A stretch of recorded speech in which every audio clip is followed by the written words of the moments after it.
I thought I'd just shoot in a different spot in my house because I've got a pretty fun house, a lot of areas to film in when nobody is like occupying the space though, because there are 5 of us that live here and it can get a little crazy, especially because this is like the neighborhood hangout house for all the, like, not just the kids, the adults want to hang out here too. My home has a very like peaceful, like warm, loving, caring,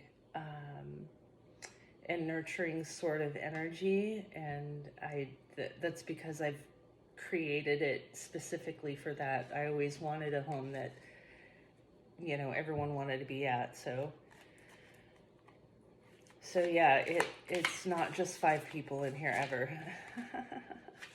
I've got the singles and relationship deck, What's Blocking You? So let's see. Tolerating abuse. Oh my gosh. So tolerating abuse, and this isn't like, I mean, it's abuse of all kinds, obviously. I don't even want to get into the obvious style of abuse, but I'm saying like emotional abuse.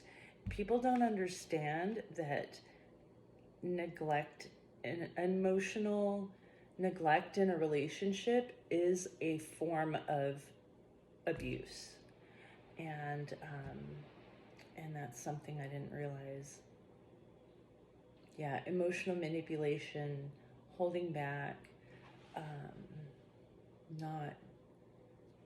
not connecting.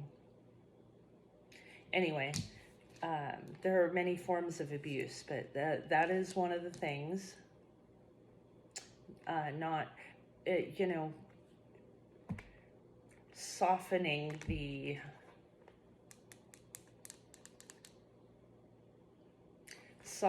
the damage that the person had done, like saying, oh, it wasn't that bad, I'm exaggerating it, like gaslighting yourself, basically. That's how you tolerate it. Gaslight and then compartmentalize it. Throw it under the rug, forget about it.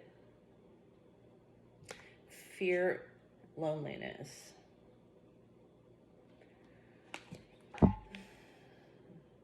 Yeah, it's the fear of loneliness will be there, and it will stay there until you get to fully embracing the core of every bit of you, every part of your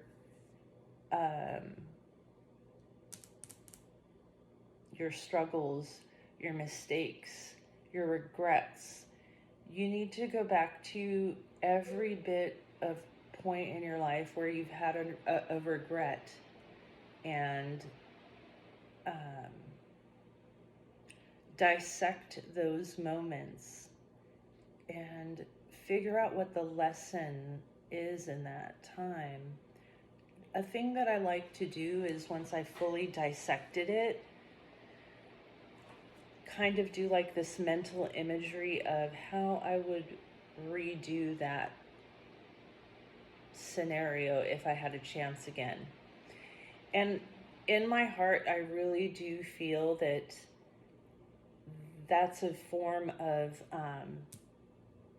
releasing guilt and shame within yourself for those moments that you physically can't go back in time and change, but we can energetically change the space that the event holds in that past part of our lives and how it's playing out into our lives into the future, and how it trickles into the relationships and scenarios that are all around you. And that is in negative ways. So that, you know, every bit of our own issues that we don't address will put us in a position that's going to drag people down that are surrounding us. And that is not something that I'm going to tolerate. I'm not going to be afraid to face that and manage it, handle it. And I promise you, it's like rewiring your brain. The more often you do it, it becomes like second nature. Now I catch myself on a constant, like as soon as I'm a low vibrational mindset or reaction internally comes on before it shows up in the external, I'm like recognizing it and like just really digging deep on it, you know, figuring out like what is the root of this.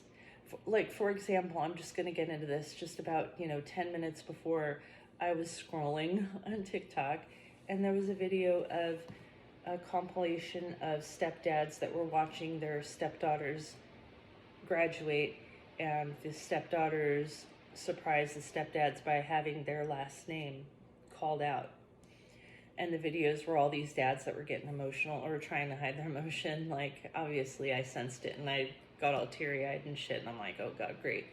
And then I thought, why am I getting so emotional about this? It's not just this feel-good video. And I sat and thought about it, and it's because that is something I think I would have wished to have happen for my firstborn. She's almost 24.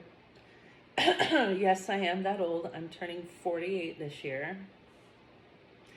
This is how you look when you're in a high vibration living and you don't, drink alcohol and eat shitty food and sodas and candy and junk and and I smoke a ton of weed, so that keeps me like stress free. Anyway,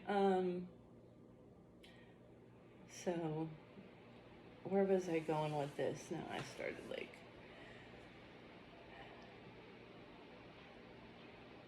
but yeah, like that stuff, this all stressful stuff, that'll age you too. Because all this stuff, when you're doing these things, you are filling yourself up with toxic things, like all the shit that I listed. And that stuff just like breaks down your body and the shell your soul is housed in. You need to take care of that shit, because if you don't, your time on earth learning lessons is like shortened, and that sucks. Anyway, a little bit heavy. And, we can't regret the things that we wished could have been, because they didn't happen for a reason, and we need to have faith and trust that there's something better out there coming our way. Let go of control of what that will be. Just stay in the love and heart space, One thing you will find out on this TikTok page is we will always be talking about digging deep and getting in the core of the issue. So if that's not your thing, then good luck. But I've experienced enough in life to know how to be resilient and come back to the self in so many situations, so many hardships and struggles where it would have been very easy to go into dark places, but instead of not going in dark places, I decided to thrive in those spaces and inspire people to do the same in their own life. And that's really what we're here to do. Be good, do good, help others do the same. I've been saying that forever. I think I even have that on my old resume. So, enough talk. I was going to bust out on this Rebel deck, but I think this video is going to get too long. So I'm going to cut it and then do a separate one for that. So stick around for the Rebel deck. You know that one gets feisty. I'll catch you later.